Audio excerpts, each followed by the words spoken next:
If your company is remote or hybrid, then you know just how difficult it can be to grow your company's culture beyond a pre-scheduled Zoom happy hour or occasional lunch and learn. Well, this week's sponsor is here to solve that. They're called CultureBot. CultureBot has devised what will likely become the gold standard for growing and blossoming a company culture inside of Slack. The app is like a sidekick for any HR or people professional, automating a lot of the mundane tasks you probably are forgetting to do on a daily basis.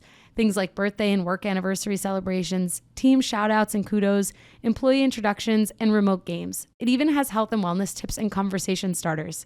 If that piques your interest, this will get you even more excited. Today, I'm able to share a special promotion for listeners of the podcast. You can get your first 6 months of CultureBot for 50% off. Plus, if your team is under 25 employees, CultureBot is free forever. So if you're looking for a way to create a culture of appreciation and drive increased engagement and togetherness across your team, I definitely recommend checking out CultureBot.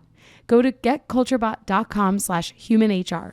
That's getculturebot.com/humanhr to get the offer. Plus, I've added the link in the show notes so you can just click right there. Now, let's get back to the podcast.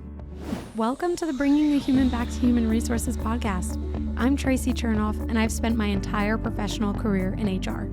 Each week, we'll explore the delicate balance between people and business with the aim to reconnect the two and create meaningful outcomes. Listen in as I share my own experiences, challenge the status quo, and chat with guests from various industries about our mission to bring the human back to human resources. Hey everyone, welcome back to the podcast. Thank you so much for being here for another week. This week I'm going to do a little bit of a topic discussion, but also a Q&A. Because I've received a couple emails that I want to make sure that I get to and that I'm responding to through the podcast. So, and thank you for your emails, for asking some really good questions. So first of all, I want to talk about the 4-day work week. The last time I really talked about this in an episode was back in 2021, before any trials were done, before, companies decided that they were going to start implementing. And, if you are on LinkedIn and you're in the know, so to speak, then you probably already saw that Bloomberg released an article that was titled World's Largest 4-Day Workweek Trial Finds Few Are Going Back.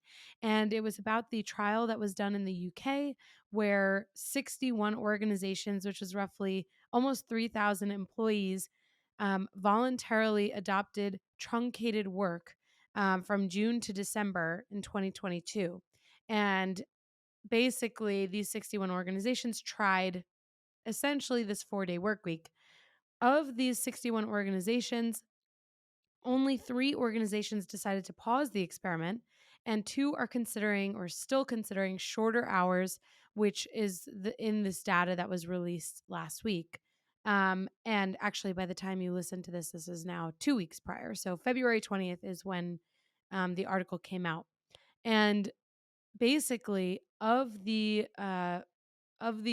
employees who went through the 4-day work week, there was a decrease in burnout, stress, sleep difficulties, and an increase in overall job satisfaction, which, if you're surprised by this, unfortunately, I don't think you've been paying attention.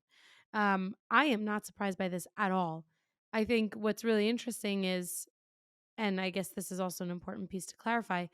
So in this trial, just to be really specific, of the 61 companies in the UK that participated, they basically had the employees work 34 hours a week, and they did not reduce, their salary. Their salary was the same. And again, there was a report on lower stress and better health. None of the near 3,000 participants said that they wanted to go back to 5 days. None of them. All 2,900 participants wanted to stay at 4 days per week. 15% of that population said that they would not go back regardless of any amount of money offered to them. That's like really, really, really impactful statistics, or those are really impactful statistics, because when you think about what companies are always talking about, it's like, if you're providing this amazing environment and great pay, people will be happy. But this study kind of turns that on its head, right? Because we're seeing that 61 organizations, almost 3,000 employees participated in this for 6 months. And there were 6 fewer hours minimum in their week, so 34 hours a week, and they stayed at the same salary. They reported the same, if not better, productivity. I mean, that's pretty incredible, right? Because people are saying, or 15% of people are saying that no amount of money is going to convince them to go back for a fifth day. So, sure, the other 85% of people might say, "Oh, well, if you offer me enough, I'll go back to that 5 days." The reality is that people are not going to be able to get any amount of money, right? So companies are not going to be able to offer enough to make that fifth day enticing for those individuals. And to give you a little bit more context here, in the report, organizational revenue was up 35% from a year prior and rose by 1.4% during the trial. And of course, Bloomberg says that, or the article goes on to say that although multi company measures of productivity are difficult, the organizations rated the impact of 4 day schedules as positive, averaging 7.5 on a 10-point scale. Employee absenteeism dropped from 2 days a month to zero point 0.7, while turnover fell by more than half. Although the small sample and broad labor market dynamics make it difficult to isolate the trial effect, companies rated the overall experience an 8.3 out of 10. That's incredible. I mean, we're always looking for the secret sauce to reducing turnover. And you've heard me say it a million times over that flexibility is the name of the game. But this trial goes to prove that. I'm not sure how this would work in the United States, but I would like to think that we could do something similar. I mean, I've seen some companies go to the 32-hour work weeks with the same salary.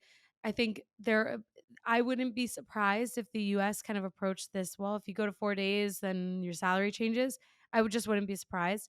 But that's not the right response because you can do the same amount of work in 40 hours as you do in 32 or 34. And I say that because so many things waste our time.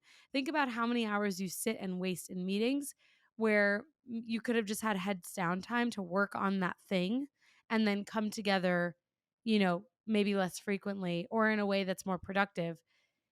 Most people that I speak to who are frustrated with their work or who are dissatisfied in their jobs say that they don't have enough time to actually get their job done and they're just doing things that don't feel impactful or efficient. And I just imagine that a 4 day work week would have a huge impact on that. And I feel like normally I see tech companies, technology companies really kind of leading the charge for being an early adopter to new ideas, new concepts, new ways of working. But it would be really nice to see a non industry specific approach to this in the United States. I mean, I've been talking about this since 2021 because I really believe in it. If I could have my way tomorrow, I would say that all companies should approach a truly flexible work week. And it might sound like crazy progressive to say this, but if we are hiring people that we've invested in, that we have to trust, that we are instilling putting our trust in, then really why should we say that someone can't work whatever schedule they want? Some people might want to work over weekends, or some people might want to work just Monday, Tuesday, and then Thursday. I don't know. Maybe it's unrealistic for most industries and for most companies, but in reality, my point is not to say that people should work whatever the schedule they want, but instead that they should have autonomy and self-determination over their schedules. So instead of saying, okay, you work Monday to Friday 9 to 5, remote or in person, whatever, like some people are taking flexibility only to the place in which someone is working, but not taking it to the next level of like the timing in which they're working.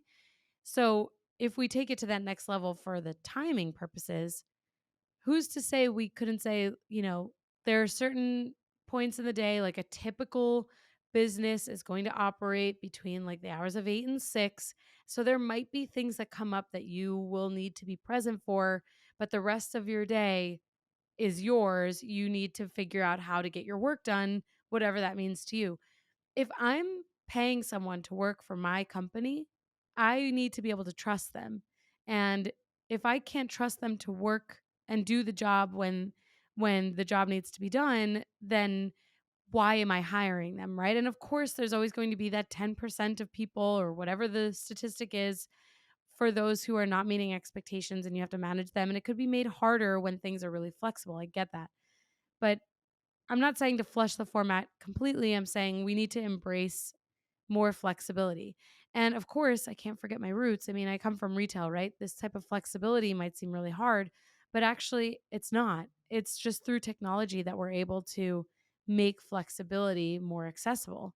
And it's through enabling people to have, the self determination over their schedules that will allow them to have true flexibility.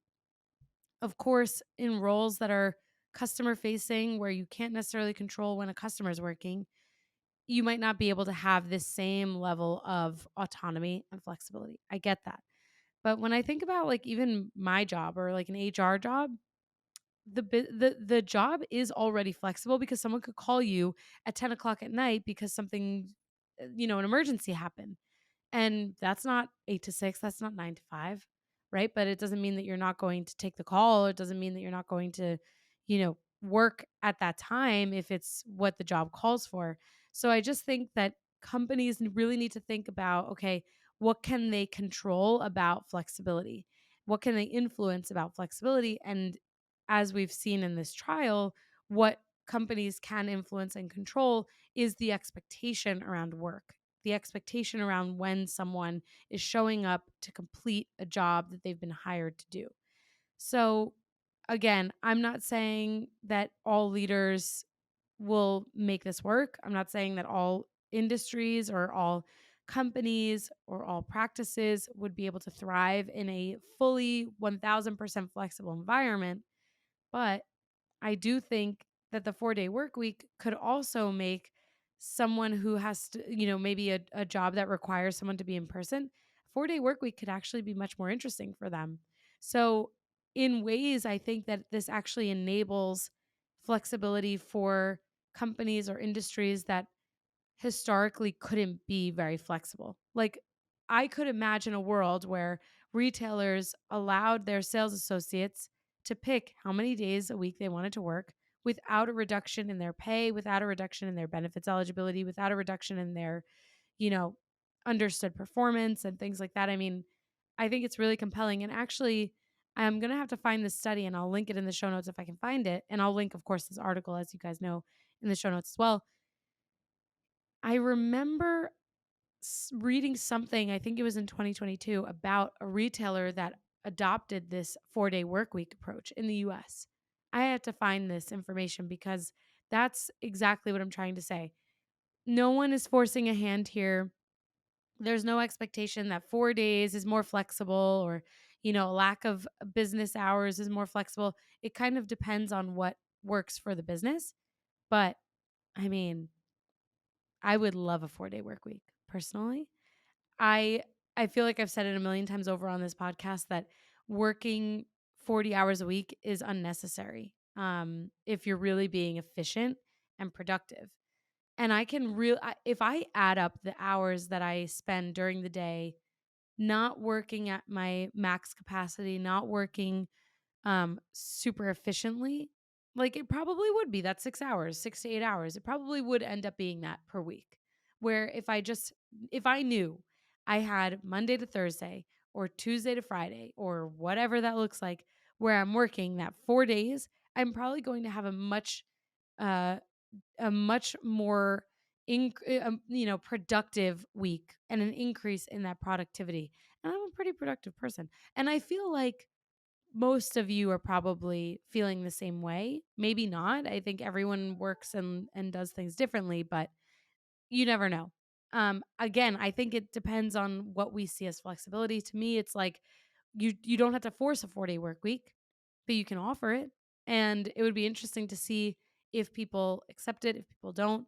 Um, and then on top of that, I'm sure that a question would come up like, well, how do you have full coverage in in the company, especially if you have clients, customers, etc. Um, I mean, you could literally just rotate. One group could be Monday to Thursday, another group could be Tuesday to Friday, and you switch every 6 months. Like, who cares? That's the logistical problem, right? And it's not even a problem. It's just a matter of figuring it out. I think what really matters is whether or not companies are going to be not progressive enough, but forward thinking enough to see the benefits of this. Like the turnover benefits alone, that's huge. That's a huge selling point and should be a huge selling point for companies. And I would love to be part of a US trial. If anyone out there is listening and has a 4-day work week for their employees, for yourself, please write to me, email me at contact@hrtracy.com. I really want to know. I want to hear the ins and outs, and we can keep it confidential so you don't, share any trade secrets, so to speak. All right, let's get into the Q&A. So again, I received a few questions from listeners through email, and I'm going to read this first one. I'm just going to make sure that I don't share anything personal. So, um, this person actually wants this to be a future episode, which I definitely can put on the list, and it's about the subject of attitudes toward people with disabilities in the workplace and the stigma there. And we've actually had a ton of conversations about this now. Episode 114 was with Alexandra Gilbert, and we talk about ADHD, dyslexia, and learning disabilities in the workplace. So if you haven't listened to that, make sure you go check it out. And then also, episode 118 is about navigating like the interactive process and how we provide an equitable process for those who need accommodation. So, this person writes, I work for a small nonprofit with no HR department. I had a very upsetting conversation with my employer where some extremely oppressive and stigmatized views toward people with disabilities were shared by my leader. It ended up in an argument, and since then I've been pretending that everything is fine because I really just don't know what to do. And honestly, or really, I'm not okay.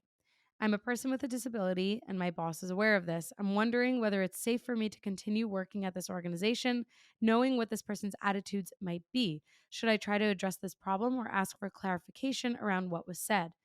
I want to be able to express how I felt after that conversation and also my concerns about what was said and how it was stigmatizing, but I'm also very afraid to do so. I've weighed the pros and cons. This job is really good for my career goals, and I'm deeply invested in the work I do and the people I serve, but I'm deeply concerned with the culture and leadership of the organization. It does not feel progressive in a way that it should be, given the vulnerable population that we serve. First of all, I'm really sorry. Secondly, I'm glad to hear that this job is a job that you want to be in, because I think although it makes it probably feel a little bit more complicated, it also could potentially help you to feel a little bit like more secure in the next steps. And I want you to take with a grain of salt that I'm giving you advice based on how I believe I would respond, and I can be pretty direct, and I think I've said it before that I am not super afraid of conflict. So, just take that with a grain of salt that if you approach things differently and maybe you're not as direct or maybe you are conflict averse, that you're probably going to need to like coach yourself to have these conversations. Here's my advice. I think you should be really direct about how this whole thing made you feel and really specific as well. And I say this because I really believe that people say things that are, you know, based in stigmas or ignorant, or when people say things that are just absent of facts because they lack knowledge and information. I've experienced this personally on many different levels that impact me personally. Um, and at the end of the day, I think one of the best things that we can do is help to educate someone. Not that that is your responsibility, because it's not, but if you really are invested in this job and the population you serve, I think not only will it benefit your leader, but it's going to make you feel more confident and secure in who you are, and you can you can say that you've done everything to make this environment one that's more inclusive and safer for not only you, but others who might be feeling the same way as you. Because certainly those with and without disabilities can feel the same effect of, conversations that are inappropriate or ignorant or stigmatized. So I would really say to your leader how this made you feel, that you don't feel safe, that it made you feel really uncomfortable. And I don't know, maybe there's no HR department. I hear you. I hear you on this.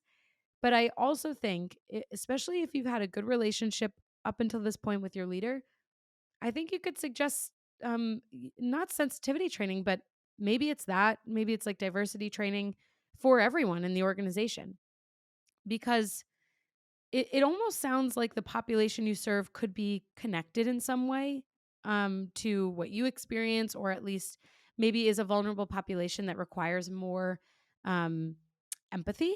And I think you can speak on their behalf as well.